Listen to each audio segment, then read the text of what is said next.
بسم اللہ الرحمن الرحیم۔ باب قول اللہ تعالی انما قولنا لشیء اذا اردناہ۔ حدثنا شہاب بن عباد حدثنا ابراہیم بن حمید عن اسماعیل عن قیس عن المغیرۃ بن شعبۃ قال سمعت النبی صلی اللہ علیہ وسلم یقول لا یزال من امتی قوم ظاہرین علی الحق حتی یأتیہم امر اللہ۔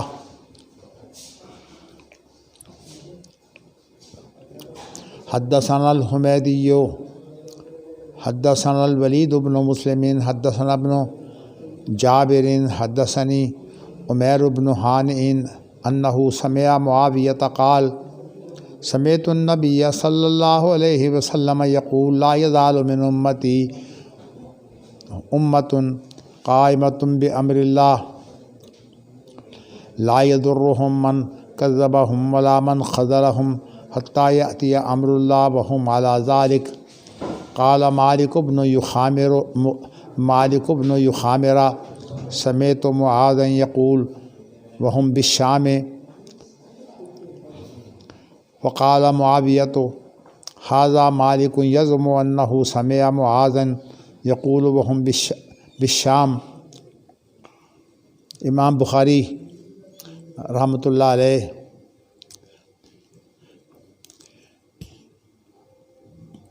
قرآن و حدیث میں جو ارادے کا لفظ وارد ہوتا ہے اس کی وضاحت جو ہے وہ کریں گے، اور پھر اس کے بعد جو ہے وہ امام بخاری مشیت اور ارادے کا جو فرق ہے اس کو بیان کریں گے، جو خاص طور پر متکلمین کے ہاں بہت اہم اصطلاحات ہیں، اور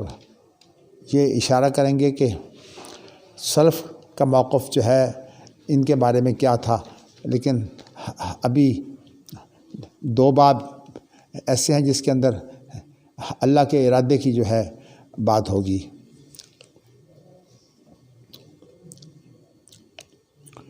پہلی روایت جو لائے ہیں وہ یہ لائے ہیں کہ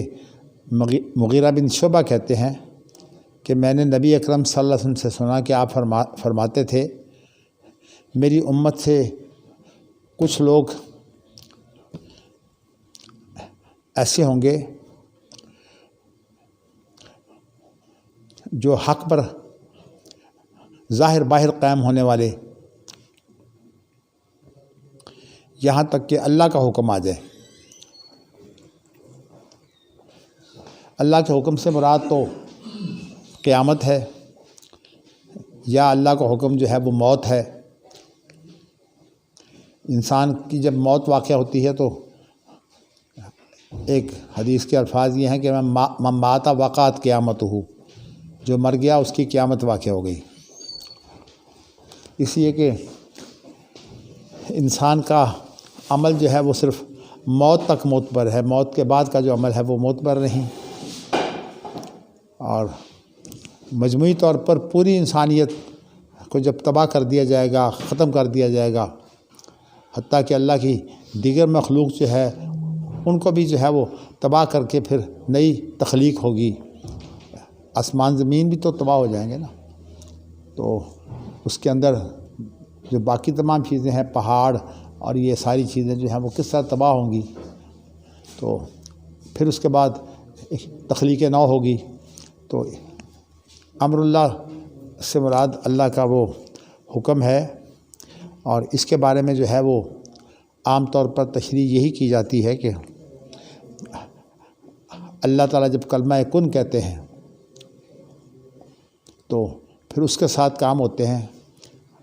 باقی رہا ان کاموں کا ہونے کا جو ایک نظام ہے وہ اللہ نے مختلف رکھا ہے۔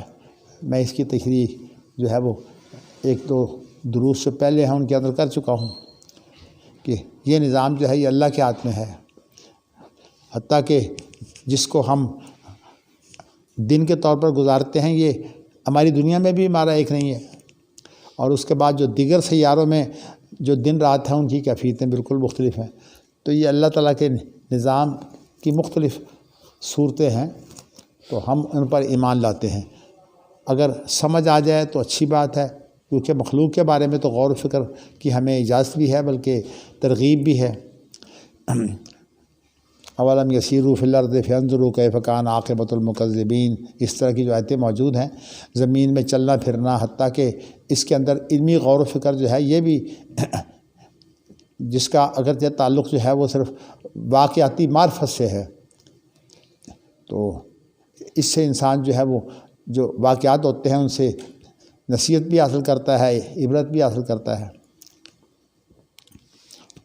تو کہنے کا مقصد یہ ہے کہ امام بخاری لا یزال من امتی قوم ظاہرین علی الحق جو لفظ آئے ہیں، دراصل هو الذی ارسل رسولہ بالہدی ودین الحق لیظہرہ علی الدین کلہ، جو ہے وہ لو کرہ المشرکون۔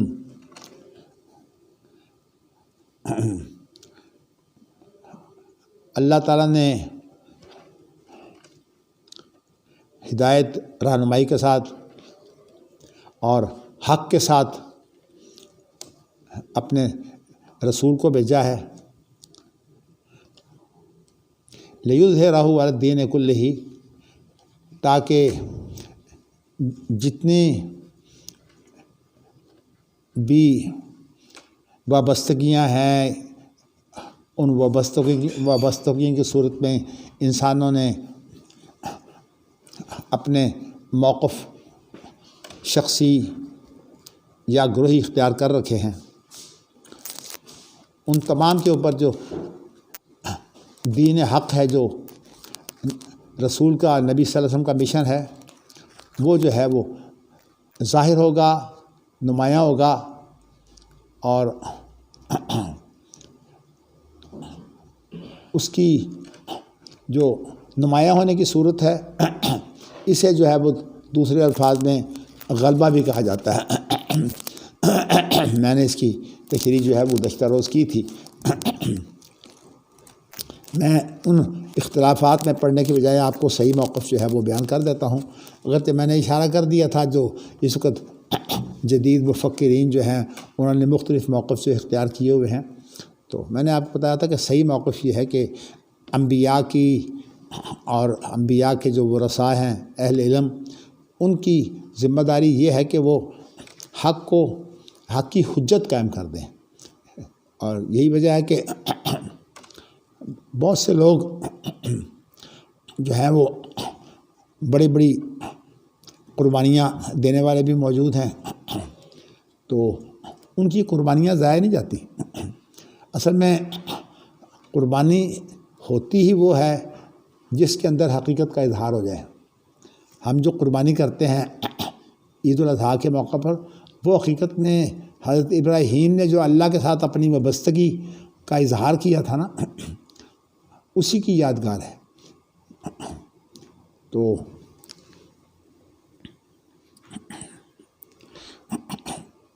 کہنے کا مقصد یہ ہے کہ انبیاء کی ایک بہت بڑی تعداد ایسی ہوگی، ویسے تو محمد صلی اللہ علیہ وسلم کی امت سب سے زیادہ ہوگی، اور بھی جو جلیل القدر انبیاء ہیں ان کی امتیں جو ہیں وہ کافی ہوں گی۔ حضرت موسیٰ علیہ السلام کی امت، حضرت عیسیٰ علیہ السلام کی امت، اسی طرح حضرت ابراہیم علیہ السلام کی امت، اور تعداد تو بہت ہوگی، لیکن سب سے زیادہ تعداد جو ہے محمد صلی اللہ علیہ وسلم کی امت کی ہوگی۔ لیکن امت تو وہ لوگ ہیں جو آپ کی طرف منسوب ہوتے ہیں، اور ان کے اندر ظاہر ہے کہ ایسے لوگ بھی شامل ہیں جو بڑے پرہیزگار ہیں، اور ایسے لوگ بھی شامل ہیں جو بہت گناہ گار ہیں، اور ایسے لوگ بھی شامل ہیں جو برائے نام امت محمدیہ کا حصہ ہیں۔ تو امام بخاری خود اسلاف میں سے ہی ہیں، اس لیے جو متاخرین نے موقف اختیار کیے ہیں، حقیقت یہ ہے کہ متقدمین تو متاخرین کے پابند نہیں ہو سکتے، اس لیے متاخرین تو بعد میں آنے والے ہیں، انہوں نے اس کے اندر جو شروط و قیود جو ہیں وہ داخل کر دی ہیں۔ ہمارے اسلاف کے اندر وہ شروط و قیود نہیں تھی، وہ ایک اس کا جو واضح مفہوم ہے وہ اختیار کر لیتے تھے۔ اور پیچھے یہ بات اہل اعتصام بالکتاب و سنہ میں گزر چکی ہے کہ امام بخاری کے نزدیک جو اجماع ہے، یہ جو آج کل متاخرین کے اندر اجماع پایا جاتا ہے، اسلاف کا اجماع جو ہے وہ اور تھا۔ یہ جو ہمارے ہاں شروط ہیں کہ دنیا کے لوگ جو ہے وہ اکٹھے ہو جائیں، عوام کا اکٹھ، کوئی یہ تعبیر ہو رہی ہے جیسے کہ جمہوریت کو جو ہے وہ آج کل اجماع بنایا جا رہا ہے، اسمبلیوں کے اندر جو قانون سازی ہوتی ہے اس کو اجماع کہا جاتا ہے۔ یہ ساری غلط تعبیریں ہیں، ڈکونسلیں ہیں۔ اجماع یہ نہیں ہے۔ اجماع کے لیے جو بنیادی بات ہے وہ یہ ہے کہ اجماع جو ہے وہ ایک تو صرف حق پر ہوتا ہے، حق کے علاوہ جو اتفاق ہے اس کی کوئی اہمیت نہیں ہے۔ ایک بات، اگرچہ جو مذہبی گروہ ہیں ان کے اندر شیعہ نے جو حق ہے وہ جو نبی صلی اللہ علیہ وسلم کی جو فاطمہ سے اولاد ہیں ان کو یہ اہمیت دے دی ہے کہ جب تک امام شامل نہ ہو اس وقت تک اجماع نہیں ہوتا۔ لیکن میں آپ کو بتاؤں کہ یہ ساری بنائی ہوئی تعریفیں ہیں، جو قرآن حدیث سے ثابت ہے وہ بات یا تو میں نے جو آیت پڑھی ہے هو الذی ارسل رسولہ بالہدی ودین الحق لیظہرہ علی الدین کلہ، وہ آیت ہے۔ اور اگر اس میں آپ اور لوگوں کو شامل کرنا چاہتے ہیں تو هو الذی بعث فی الامیین رسولا منہم یتلو علیہم آیاتہ ویزکیہم ویعلمہم الکتاب والحکمہ وإن كانوا من قبل لفی ضلال مبین وآخرین منہم لما یلحقوا بہم۔ یہ جو ہے یہ بڑی اہم آیت ہے کہ جس طرح اللہ تعالیٰ نے محمد صلی اللہ علیہ وسلم کو بھیجا ہے اور جو مشن ان کا تھا، اللہ تعالیٰ نے آپ کے بعد اور لوگوں کو بھی بھیجا ہے اس مشن کو پورا کرنے کے لیے۔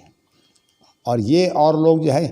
ان کی وہی تعریف ہے، وہی مشن جو نبی اکرم صلی اللہ علیہ وسلم کا مشن تھا۔ تو آخرین منہم، یہ اگر آپ کہیں تو یہ جو ہے نا هو الذی بعث فی الامیین رسولا منہم، یہ رسولا منہم پر عطف ہے، یعنی انہی میں سے جو ہے وہ هو الذی بعث فی الامیین رسولا منہم جو ہے، جب رسول پر عطف کریں گے تو معنی کیا ہوگا کہ اللہ تعالیٰ نے رسول کو بھیجا ہے اور اللہ تعالیٰ نے اوروں کو بھی بھیجا ہے جو رسول کے بعد آنے والے ہیں۔ تو اس سے وہ عظیم شخصیتیں ہیں جن کو آج ہم دین حق پر قائم رہنے کی وجہ سے ان کو ہم امام کہتے ہیں۔ تو انہوں نے قربانیاں دی ہیں، اور میں بتانا ہی چاہتا ہوں کہ قربانی جو ہے یہ حقیقت میں بہت بڑی حجت ہوتی ہے۔ تو قرآن کریم کے اندر اللہ نے نبی اکرم صلی اللہ علیہ وسلم کو جو انا اعطیناک الکوثر کے بعد جو ہے وہ دو چیزوں کا حکم دیا ہے۔ ایک حکم یہ دیا ہے کہ نماز پڑھیے تاکہ اللہ سے تعلق مضبوط ہو، اور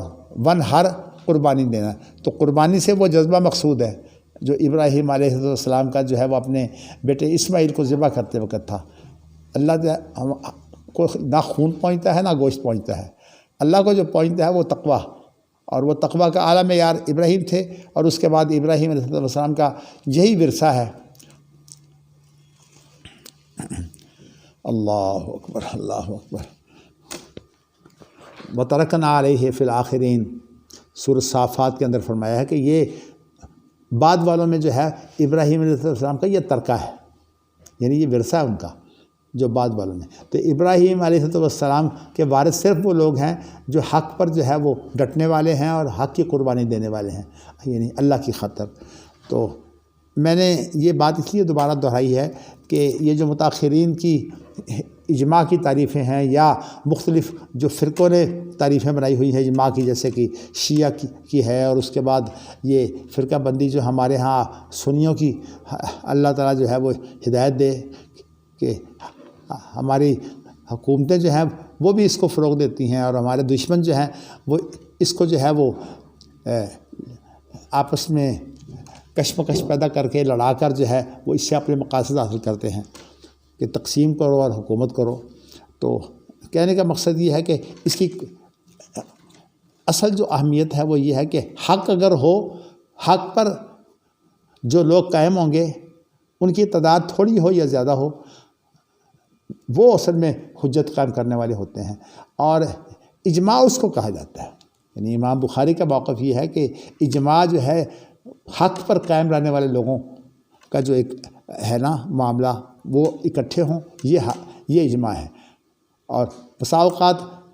حق پر قائم رہنے والے اور قربانی دینے والے جو ہیں وہ بہت تھوڑے ہوتے ہیں۔ آپ کو پتہ ہے کہ سورۃ بروج کے اندر ایک نوجوان کا ذکر آیا ہے جس نے قربانی دے کر جو ہے وہ حق واضح کر دیا تھا۔ اس کی ایک ہی قربانی سے ہزاروں لوگ جو ہیں وہ ایمان لے آئے۔ اس کا پھر آگے پتہ ہے کہ کس طرح خندقیں کھود کر جو ہے وہ انہیں آگ جلا کر اس کے اندر پھینکا گیا۔ تو کہنے کا مقصد یہ ہے کہ اجماع کے بارے میں یہ آپ سن لیں کہ اجماع اس کے علاوہ اور کچھ نہیں ہے کہ حق پر کوئی چیز قائم ہو۔ تو اس لیے یہ جو ہمارے یہاں کونسلیں ہیں نا، کبھی اسمبلی کے جاہل انگوٹھا چھاپ لوگ جو ہیں ان کو اجماع کہہ دیا جاتا ہے، اور اتنے بہانے سے جو ہے وہ اجماع قرار دیا جاتا ہے کہ امام احمد بن حنبل کو یہ کہنا پڑا، من ادعی الاجماع فہو کاذب، جو اجماع کا دعویٰ کرتا ہے وہ جھوٹا ہوتا ہے۔ مقصد ان کا یہ ہے کہ اصل میں یہ جو دعوے ہیں اس پر اکٹھ ہے، اس پر اکٹھ ہے، بھئی اس اکٹھ کی کیا اہمیت ہے اگر حق نہیں ہے تو اس لیے اب آپ کو بتاؤں کہ عیسائیت کے اندر انہوں نے ایک نظام جو ہے وہ بہت پہلے سے بنایا تھا، حضرت عیسیٰ علیہ السلام کے بعد کافی بعد میں سے۔ تو انہوں نے نظام یہ بنایا تھا کہ اہل علم اکٹھے ہوں، اور اہل علم اکٹھے ہو کر جو ہے وہ ایک موقف متعین کر دیا کریں۔ تو اس کے اندر 2,000 کے قریب اہل علم اکٹھے ہوتے رہے ہیں، ان کی کونسلیں ہیں، اور اس کی بہت بڑی گنتی ہے۔ یعنی ان کی کونسلیں قائم ہوتی رہتی ہیں جو تعبیر دین جو ہے وہ کرتی رہتی ہیں، اور اس تعبیر دین کو قرآن مجید نے کہا ہے کہ یہ اللہ کے سوا رب بنانا ہے، اتخذوا احبارہم ورہبانہم اربابا من دون اللہ۔ حالانکہ ان کے اندر ہزاروں کی تعداد میں علماء اکٹھے ہوتے ہیں، تو ہزاروں کی تعداد میں علماء بھی اکٹھے ہو جائیں تو وہ حجت نہیں ہوتے۔ حجت ہونے کے لیے ضروری ہے کہ اس کی تائید جو ہے وہ وہی سے ہوتی ہو۔ تو اس لیے میں آپ کو بتاؤں کہ وہ اجماع کوئی حقیقت نہیں رکھتا جو حق پر نہ ہو۔ یہ اجماع جو ہے یہ اصل میں حق کے خلاف کوئی اجماع نہیں ہوتا۔ تو ویسے تو اس کے اگر آپ نے مزید اس پر مطالعہ کرنا ہو، میں نے وہ ایک پمفلٹ پارلیمنٹ اور شریعت کے اوپر جو تقریر کی تھی، میں نے پھر پمفلٹ کی صورت میں اسے لکھا تھا۔ اگرچہ انداز تو میرا ہمیشہ یہی رہا ہے کہ میں عام طور پر یہ گروہ بندی کر کے ان کے موقف کا تقابل نہیں کرتا، لیکن چونکہ موجودہ حالات میں اس وقت جو مختلف ملکوں کے اندر موقف اختیار کیے جا رہے ہیں اس کا میں نے ایک تجزیہ کر دیا تھا، خاص طور پر جو ایران کا جو موقف ہے، اور اس طرح جو طالبان کا موقف ہے وہ شیعہ موقف ہے،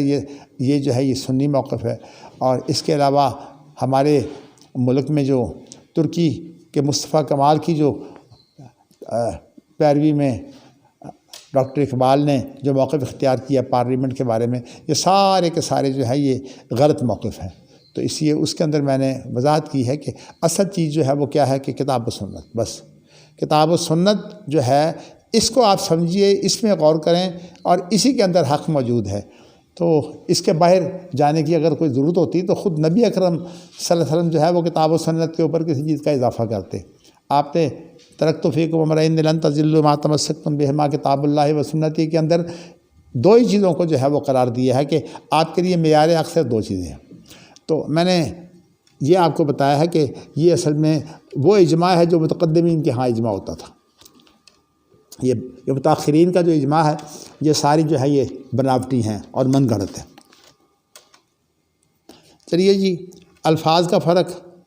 اور ایک فرق یہ بھی ہے 1 2 3 4 5 1 2 3 4 2 5 1 2 3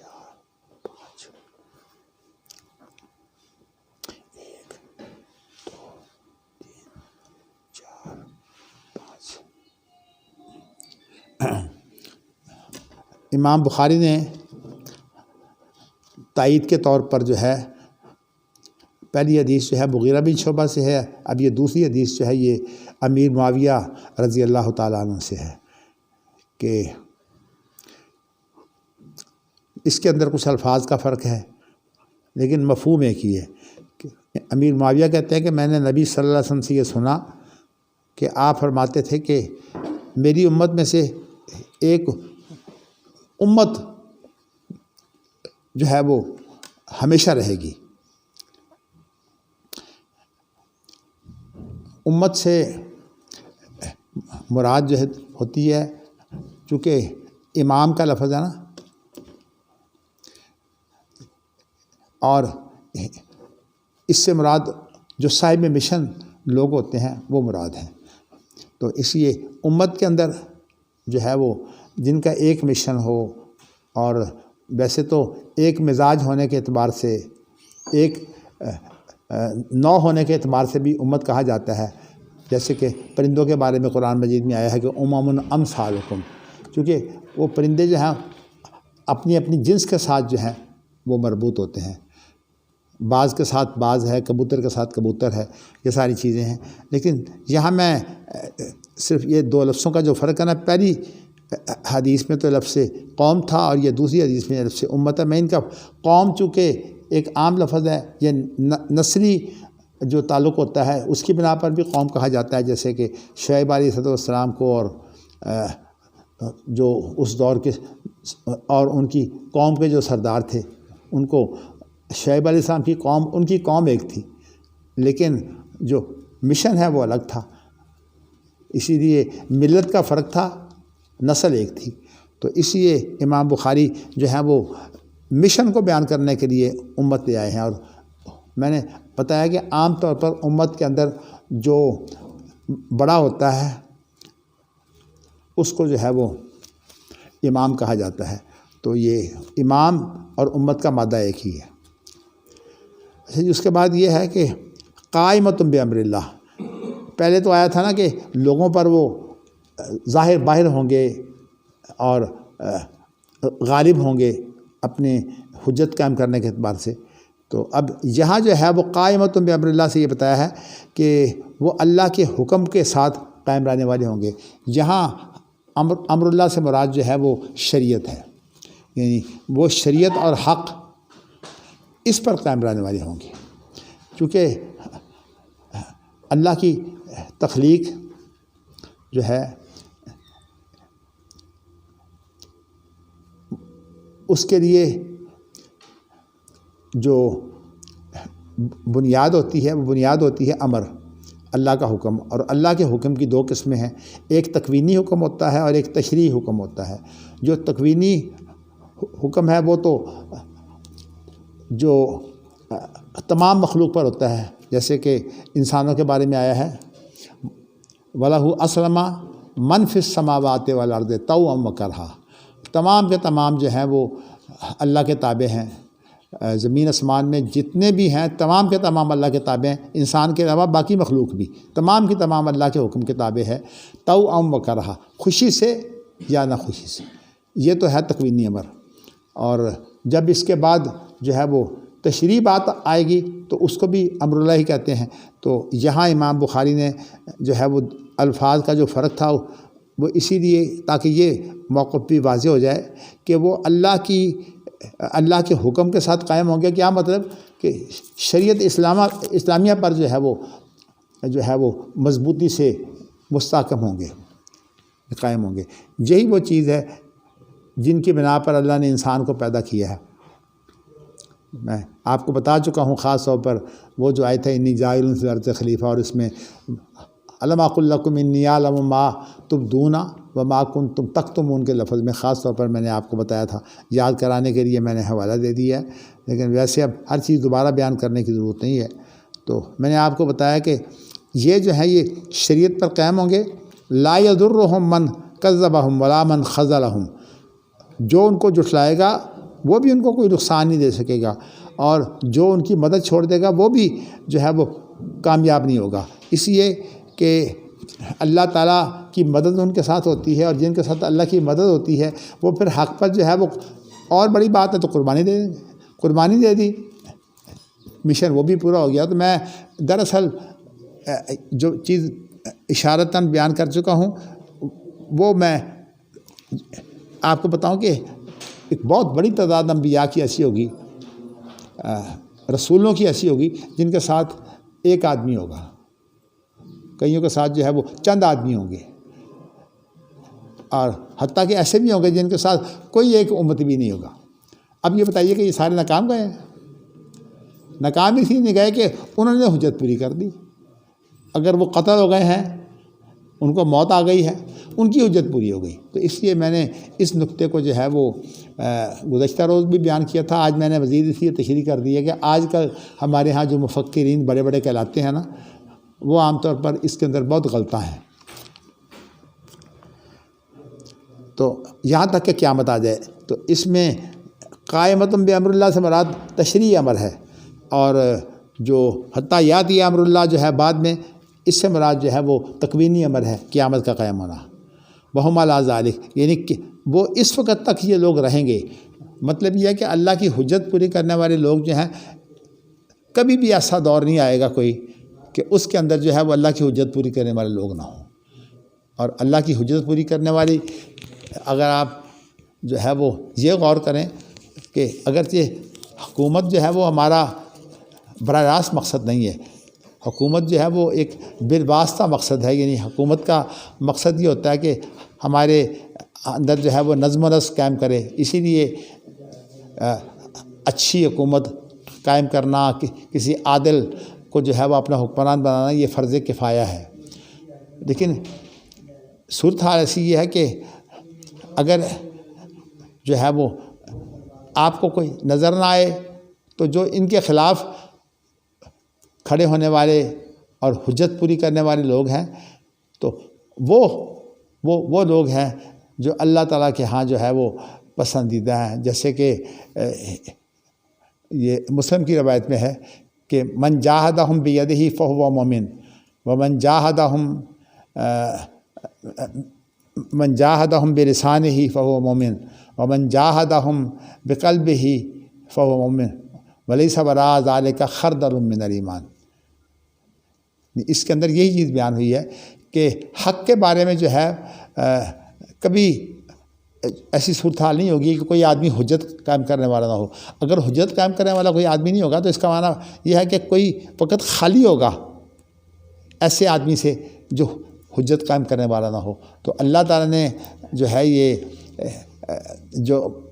نبی اکرم صلی اللہ علیہ وسلم کے ذریعہ سے یہ بات جو پیش ہوئی کی ہے کہ ایسے لوگ ہمیشہ موجود رہیں گے جو حجت قائم کرنے والے ہیں۔ تو اس لیے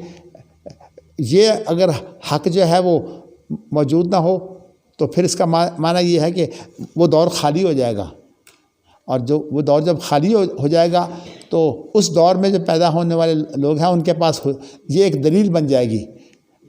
کہ ہمارے پاس تو کوئی آدمی آیا ہی نہیں۔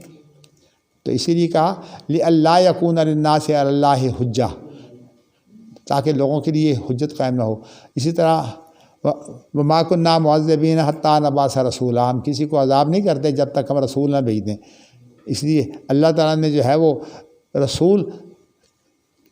کا بھیجنا جو ہے وہ لازمی قرار دیا ہے۔ یہ ٹھیک ہے کہ محمد صلی اللہ علیہ وسلم کے بعد جو ہے وہ کوئی رسول بھی نہیں آ سکتا اور نہ کوئی نیا نبی آ سکتا ہے۔ عیسیٰ علیہ السلام کی نبوت تو ان سے پہلے کی ہے نا۔ تو اس کے باوجود آپ کی امت کے جو علماء ہیں وہ کام انجام دیتے ہیں جو بنی اسرائیل کے انبیاء انجام دیتے تھے۔ تو مطلب یہ ہے کہ وہ کام وہی ہے حجت قائم کرنے والا۔ اسی لیے امام بخاری نے اور علی بن مدینی وغیرہ نے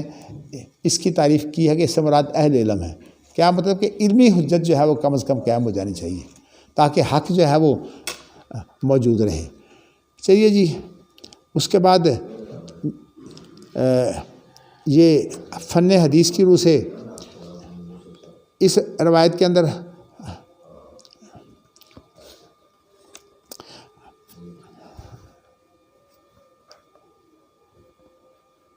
اللہ اکبر،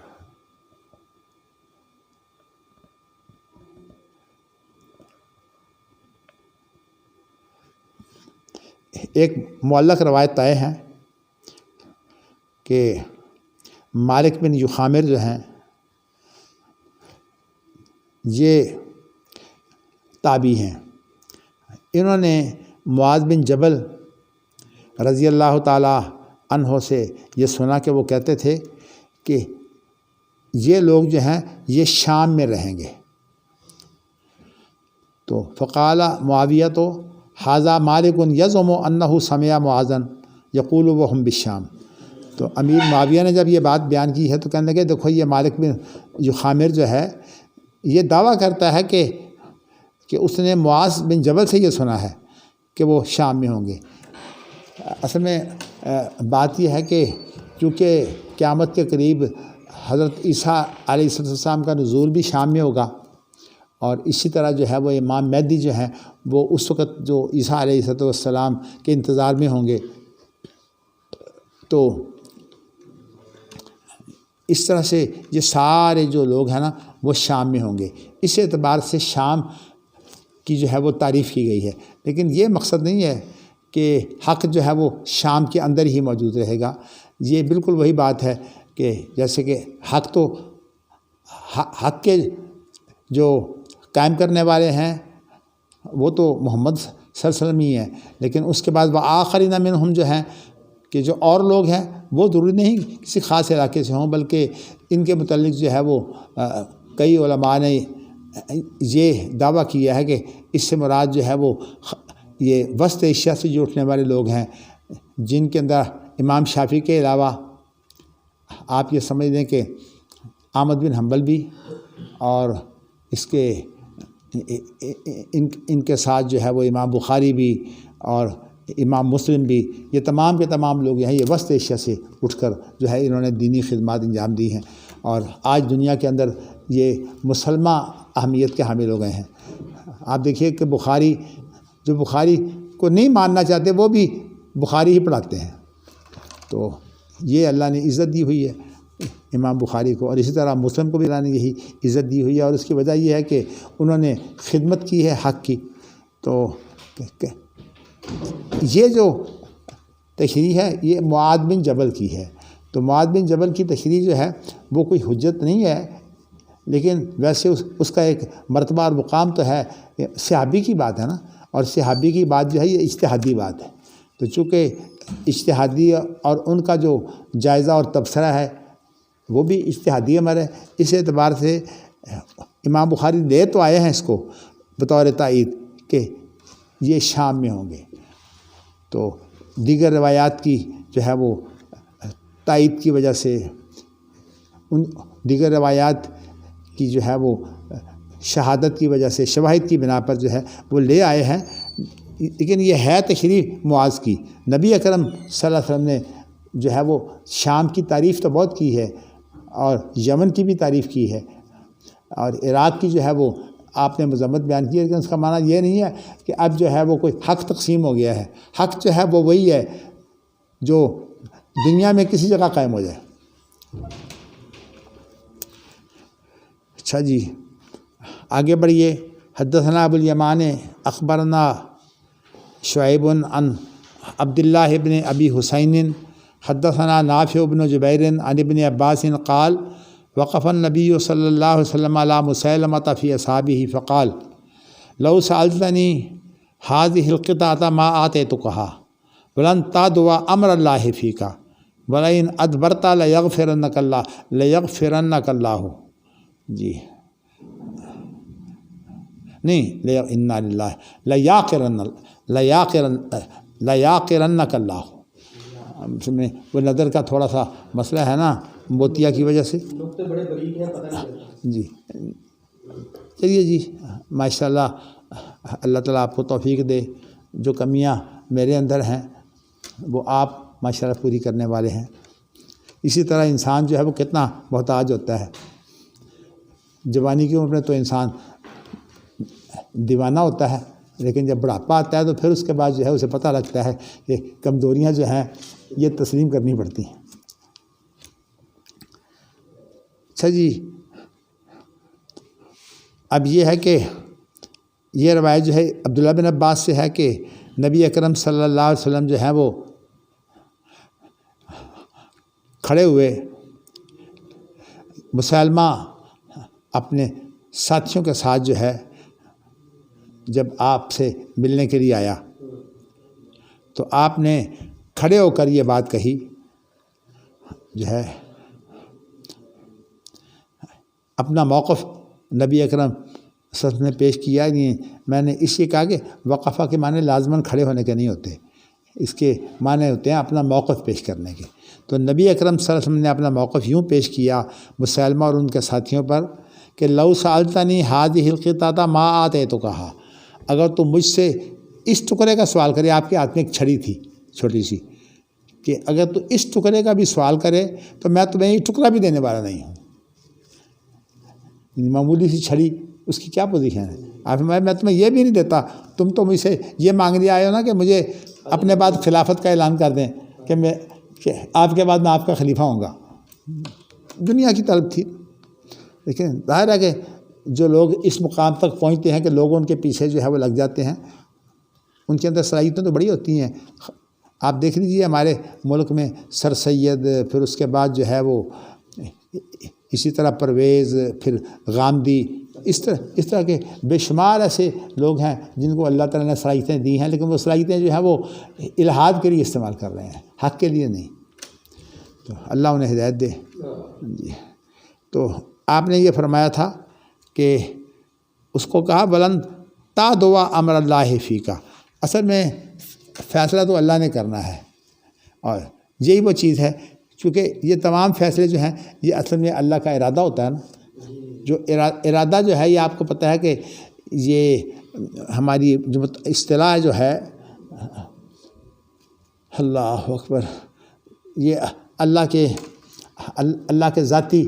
اوصاف میں سے ہے۔ اللہ کے ذاتی اوصاف جن کے بارے میں بڑے اختلافات ہیں، ویسے تو ذاتی اوصاف بہت سے ہیں، لیکن جن کے اندر بڑے اختلافات ہیں وہ عموماً 7 رکھے جاتے ہیں۔ ایک ان میں سے حیات،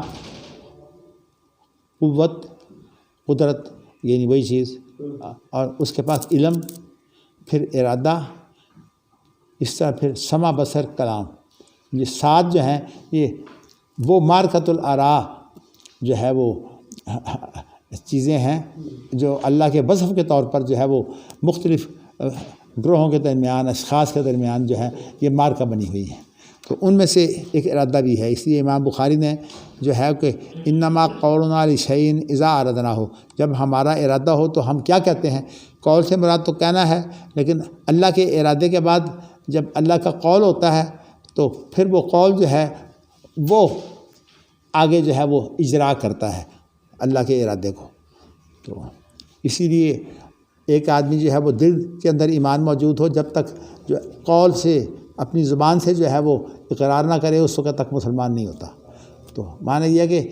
اللہ کا ارادہ بھی جو ہے وہ اللہ کے قول سے پورا ہوتا ہے۔ اللہ اکبر، اللہ اکبر۔ میں نے ویسے نقطہ تو ایک ہوتا ہے نا کہ عام طور پر میں آپ کو بیان کرتا ہوں، نکاح جو ہے، نکاح، طلاق وغیرہ ہمارے خاص طور پر جو معاشرے میں جو ہے پہلا جو ایک نظم ہوتا ہے نا، خاندانی نظم، اس کو قائم کرنے کے لیے لوگوں نے جو ہے وہ قول کے بغیر ہی تحریروں کو جو ہے وہ قول کے مقام بنا لیا۔ اور میں آپ کو بتا چکا ہوں کہ نہیں، تحریر جب تک جو ہے وہ ایجاب و قبول نہ ہو، یعنی منہ سے اگر نہ کہے،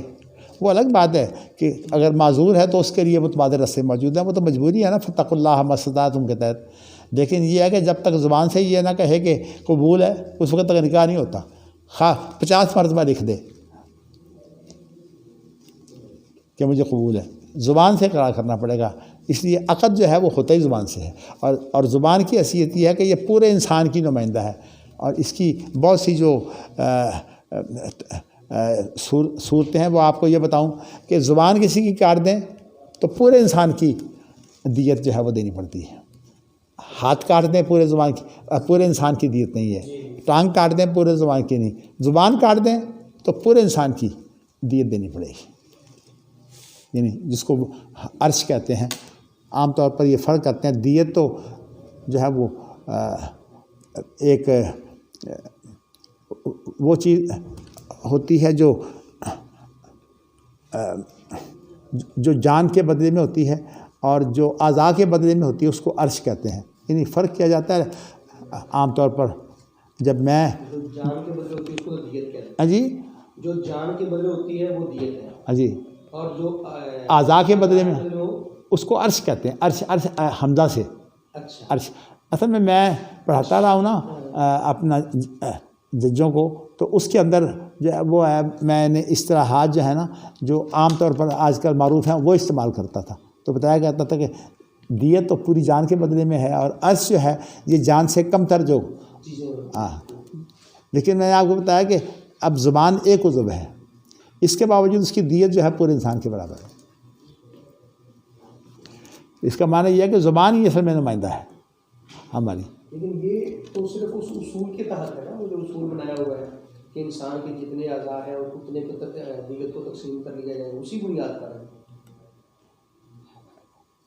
اصل میں بات کیا ہے میں آپ کو بتاؤں. دیکھیے صورت حال یہ ہے کہ ہمارا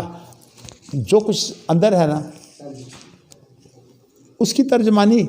زبان سے ہوتی ہے. تو زبان تو اس کا مکمل نمائندہ ہے اور کوئی چیز اس کا مکمل نمائندہ نہیں ہے. اس لیے اگر تحریر ہو تو مکمل نمائندہ نہیں ہے. میرا کہنے کا مقصد یہ تھا کہ اس سے جو فتویٰ ہے نا, فتوے کی باریکیاں میں آپ کو بتا رہا ہوں کہ جب تک جو ہے ایجاب و قبول نہ ہو نکاح نہیں ہوتا. شیعہ نے تو خیر لفظ بھی واجب کر دیا ہے نا کہ یہ لفظ بولو, لیکن جو سنی ہے وہ کم از کم مفہوم, یعنی اگر ایک آدمی جو ہے وہ اردو زبان میں کہہ دے کہ منظور ہے تو یہ بھی قبول ہے.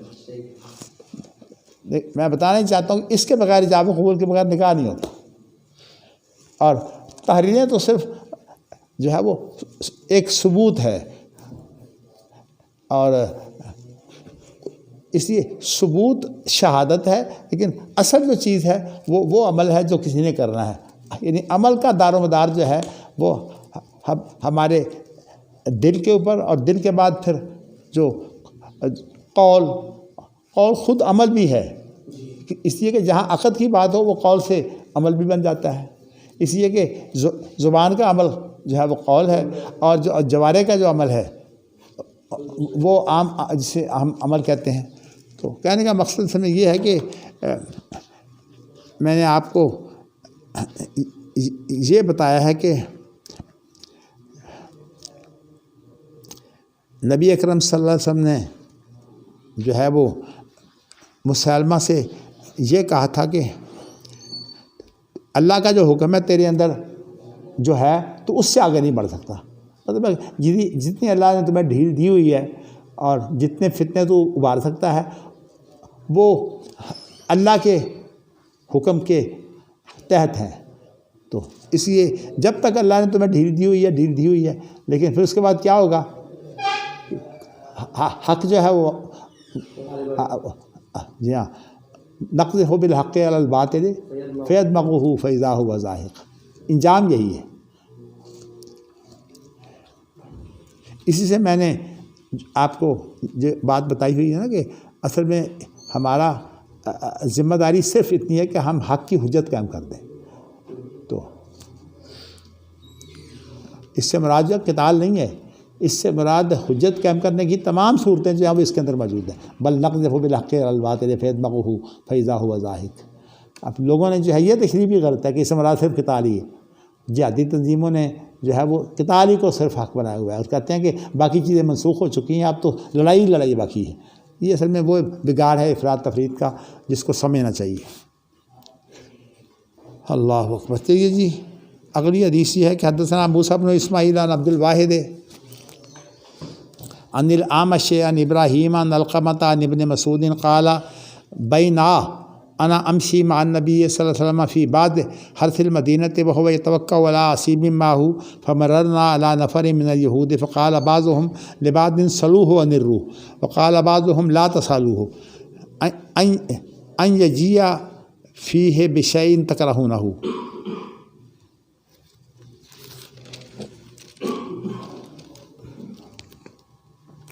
فقال بعضهم لنسألنه فقام إليه رجل منهم فقال يا أبا القاسم مروا فسکت عنہ النبی صلی اللہ علیہ وسلم فعلمت انہ جوحا الیہ فقال ویسألونک عن الروح قل الروح من امر ربی وما اوتوا من العلم الا قلیلا قال الاعمش ہکذا فی قراءتنا۔ یہ حدیث جو ہے وہ بہت دفعہ گزر چکی ہے صحیح بخاری کے اندر۔ تو نبی اکرم صلی اللہ علیہ وسلم نے جو ہے وہ یہود نے جو ایک بات ایسی کہی جو حق ہے، اس سے جو ہے وہ فائدہ اٹھایا۔ الزامی طور پر اگر جو مسلمان نہیں ہے وہ کوئی ایسی بات کہہ دے، اس کی تائید کر دے، تو یہ بہت بڑی حجت ہوتی ہے۔ الفضل ما شہدت بہ الاعداء۔ تو اس لیے یہود کی یہ بات جو ہے، اور ہے یہ روح کے بارے میں، اور میں آپ کو بتا چکا ہوں کہ ان کی کتابوں میں بھی یہی چیز موجود ہے کہ روح اللہ کا حکم ہے۔ تو ہم نے چونکہ روح کی جو تخلیق ہے وہ کلمہ کن سے ہوتی ہے، تو اس بنا پر کلمہ کن جو ہے یہ اللہ کا یہ یعنی اللہ کا وصف ہے۔ یعنی کلمہ یہ اللہ کا وصف ہے، اور اللہ کا وصف جو ہے مخلوق نہیں ہوتا۔ کلمہ کن تو جو ہے وہ مخلوق نہیں ہے، یہ خالق کے ساتھ قائم ہے، لیکن جو اس کے نتیجے میں جو تخلیق ہوتی ہے وہ مخلوق ہے۔ اور وہ پچھلے باب میں تو امام بخاری نے اس کے لیے خاص طور پر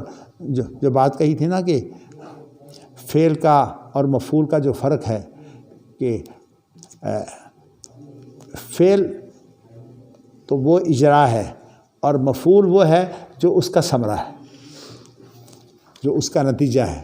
تو اس لیے نتیجہ تو مخلوق ہوتی ہے، لیکن جو اللہ رب العالمین کا فعل ہے وہ مخلوق نہیں ہوتی، وہ اللہ کا وصف ہوتا ہے۔ یہ میں نے آپ کو خاص طور پر جو اللہ اکبر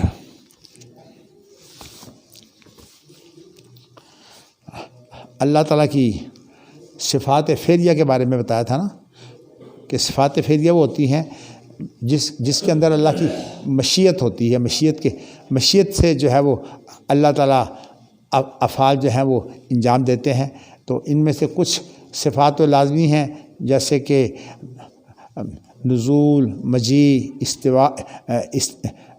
استواء وغیرہ۔ تو اسی طرح جو ہے کچھ متعدی ہیں، متعدی جو ہے وہ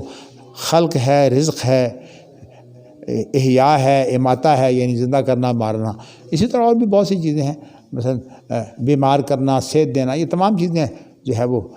اللہ کی تخلیق ہیں۔ ویسے تو واللہ خلقکم وما تعملون، ہمارے تمام اعمال جس طرح ہم اللہ کی مخلوق ہیں، ہمارے تمام اعمال بھی اللہ کی مخلوق ہیں، لیکن اس کی تشریح جو ہے وہ انشاءاللہ آتی جائے گی۔ ابھی تو آپ کو میں نے جو ہے وہ اس حدیث کے اندر جو میں اہم چیز سمجھتا ہوں جو واضح کرنے والی ہے، وہ یہ ہے کہ اس حدیث کے اندر جو ہے وہ ما اوتوا من العلم الا قلیلا، قرآن کی آیت جو ہے یہ روایت حفظ نہیں ہے، بلکہ یہ جو ہے یہ عبداللہ بن مسعود کی جو قرأت ہے نا، یہ اس کے اندر جو ہے اس کا یعنی عبداللہ بن مسعود نے قرآن مجید کو جو ہے وہ اس طرح پڑھا ہے۔ اور آپ کو پتہ ہے نا کہ بعض جلیل القدر صحابہ نے حضرت عثمان کو اپنے قرآن مجید نہیں دیے تھے، انہوں نے بھی سختی نہیں کی تھی، انہوں نے جو عام جو لوگوں کے قرآن تھے ان کو تو لے کر جلا دیا تھا، لیکن جو جلیل القدر صحابہ تھے ان سے آپ نے پھر جو ہے وہ سختی نہیں کی، اس لیے وہ قرآن مجید ان کے پاس رہے۔ اور سیوطی نے اتقان کے اندر ان کی تفصیلات بھی پیش کی ہیں فرق کی۔ تو عبداللہ بن مسعود بھی چونکہ یہ ان لوگوں میں سے ہیں، دو شخصوں کے بارے میں یہ بات کہی جاتی ہے کہ جو آپ کا آخری عرضہ اخیرہ جسے کہتے ہیں، عرضہ اخیرہ کے اندر زید بن ثابت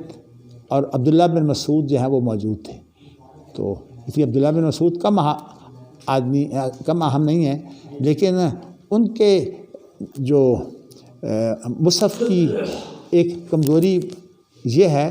کہ انہوں نے اس مصحف کے اندر جا بجا جو ہے وہ جو اپنا جو فہم ہے اس کا بھی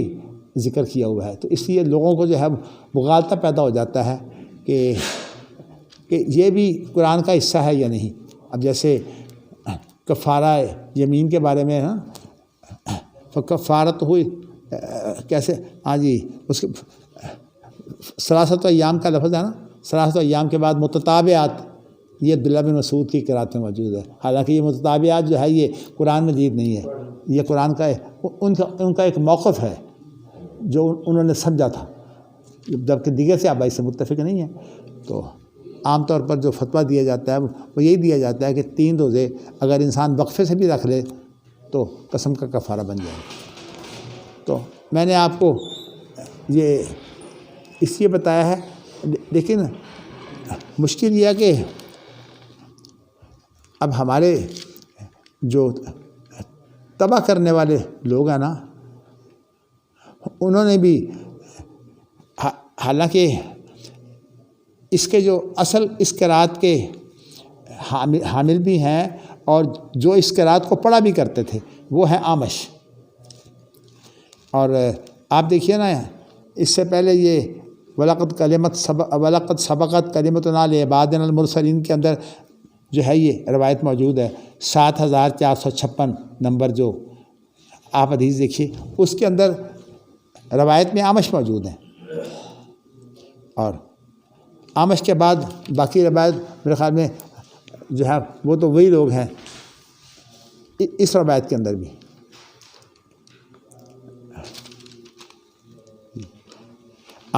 اعمش کے بعد ابراہیم نخعی ہیں, اور ابراہیم نخعی جو ہے وہ روایت کرتے ہیں علقمہ سے, اور علقمہ روایت کرتے ہیں ابن مسعود سے. اور وہ جو روایت میں نے ابھی آپ کو حوالہ کے طور پر جو ہے وہ ابھی ذکر کی تھی, اللہ اکبر,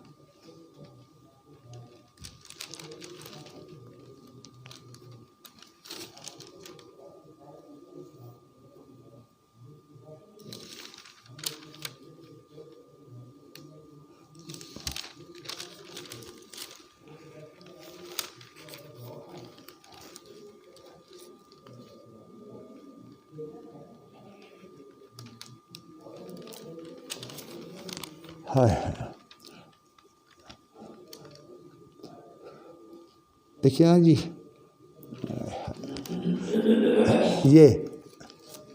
روایت جو ہے 7456 میں نے بتائی تھی نا, اس کے اندر آپ الفاظ دیکھیے نا, وہاں یہ ہے کہ وہاں روایت افس ہے وَمَا أُوتِيتُم مِّنَ الْعِلْمِ إِلَّا قَلِيلًا. حالانکہ دونوں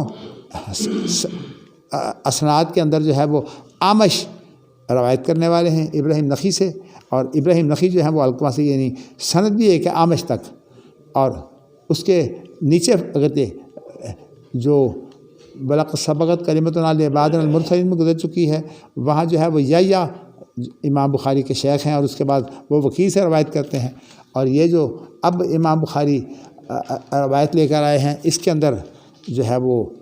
موسیٰ بن اسماعیل ہیں, اور وہ عبدالواحد سے, اور پھر وہ اعمش سے روایت کرتے ہیں. تو یہ جو فرق موجود ہے, لیکن اصل مسئلہ تو یہ ہے کہ اعمش نے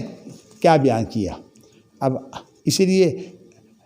اب صحیح بات تو یہ ہے کہ دونوں روایتوں کو جب آپ اکٹھا کریں گے, وَمَا أُوتِيتُم مِّنَ الْعِلْمِ إِلَّا قَلِيلًا وَمَا أُوتُوا مِّنَ الْعِلْمِ إِلَّا قَلِيلًا, تو یہ روایت جو ہے یہ زیادہ واضح ہے. جو زیادہ واضح ہوگی آپ اس کو ترجیح دیں گے.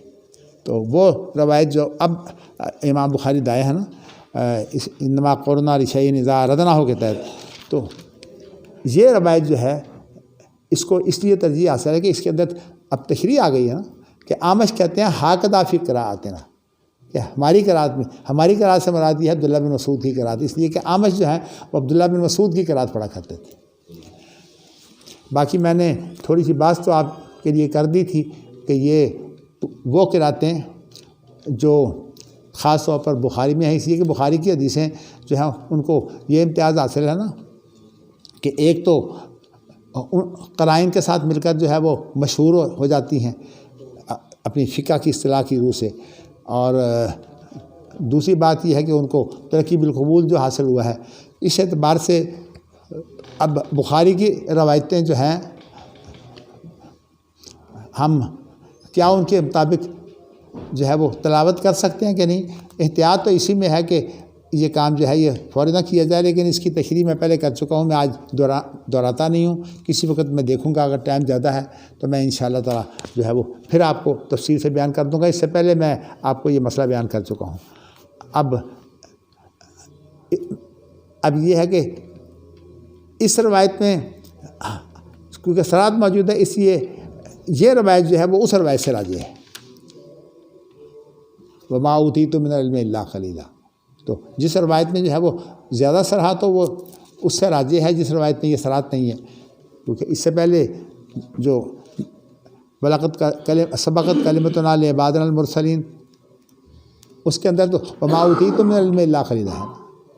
اور یہ جو روایت اب آپ پڑھ رہے ہیں اس میں وما اوتوا من العلم الا قلیلا، یہاں صراحت آ چکی ہے، اور آمش نے کہہ دیا کہ ہاکدہ فی قراءت ہے نا، تو اس لیے یہ روایت جو ہے وہ پہلی روایت سے راجح ہے،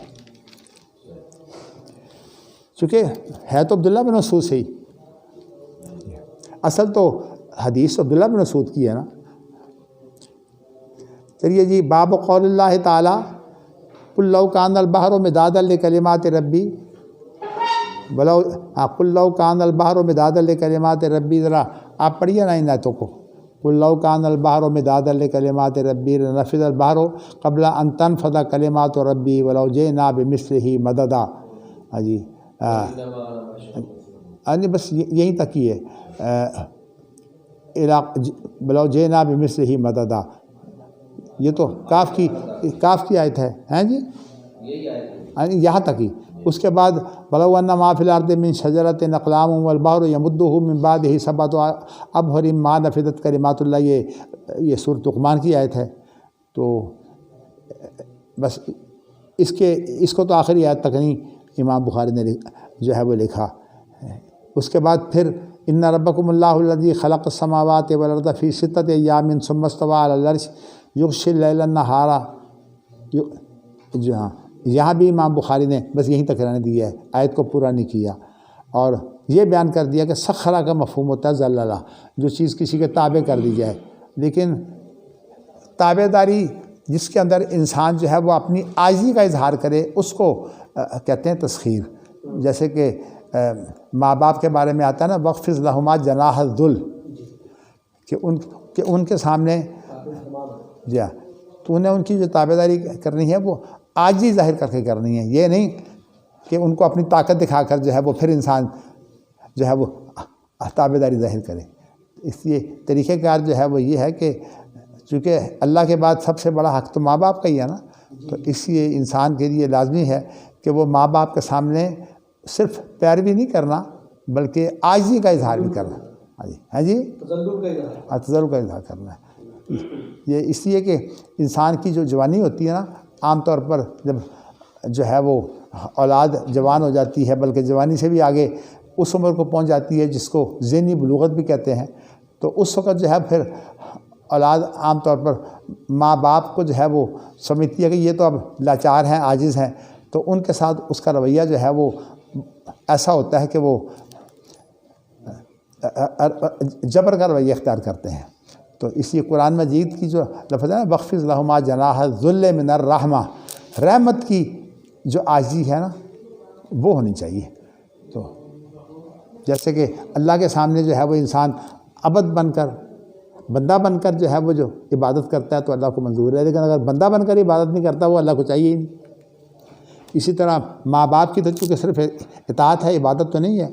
تو اس لیے ان کے سامنے جو ہے وہ اگر ذلت بھی ہو تو ذہن میں رکھنا چاہیے کہ ماں باپ ہیں۔ اور ویسے بھی میں آپ کو بتاؤں کہ اللہ تعالیٰ نے معاشرے کے اندر یہ بات رکھی ہوئی ہے کہ اگر ماں باپ جو ہے وہ کسی اولاد کے ساتھ ایک ظاہری طور پر زیادتی بھی کر جائیں تو لوگ کہتے ہیں کوئی بات نہیں، باپ ہی ہے نا یا ماں ہی ہے نا۔ لیکن میں باپ کا اس لیے میں خاص بات ذکر کرتا ہوں کہ اطاعت جو ہے وہ اس میں باپ کو ترجیح ہے، اور جو خدمت ہے اس میں ماں کو ترجیح ہے۔ چلیے جی، اس کے بعد جو ہے وہ حدیث لائے ہیں امام بخاری، حدثنا عبداللہ بن یوسف اخبرنا مالک عن ابی الزناد عن الاعرج عن ابی ہریرہ ان رسول اللہ صلی اللہ علیہ وسلم قال تکفل اللہ لمن جاہد فی سبیلہ لا یخرجہ من بیتہ الا الجہاد فی سبیلہ وتصدیق کلمتہ ان یدخلہ الجنہ او یردہ الی مسکنہ بما نال من اجر او غنیمت۔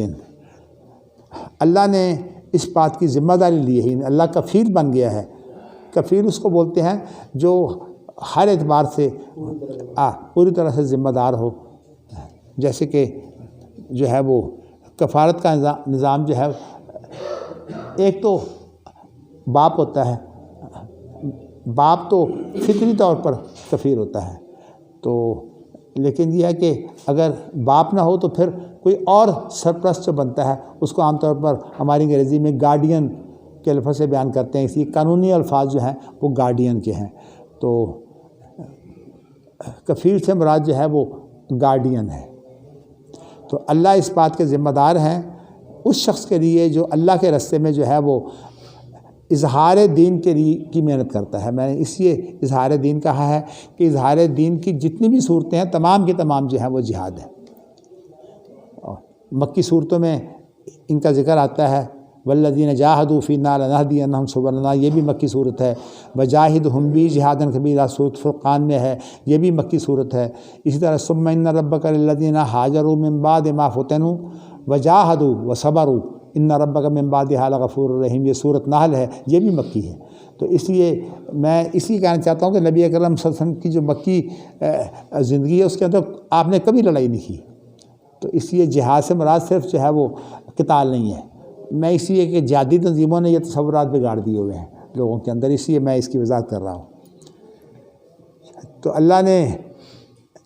کہ وہ اس کو کوئی چیز نکالتی نہیں ہے، لیکن وہ اللہ کے راستے میں جو ہے وہ جو غلبہ دین کی محنت کرتا ہے وہی اس کے پیچھے جذبہ ہے۔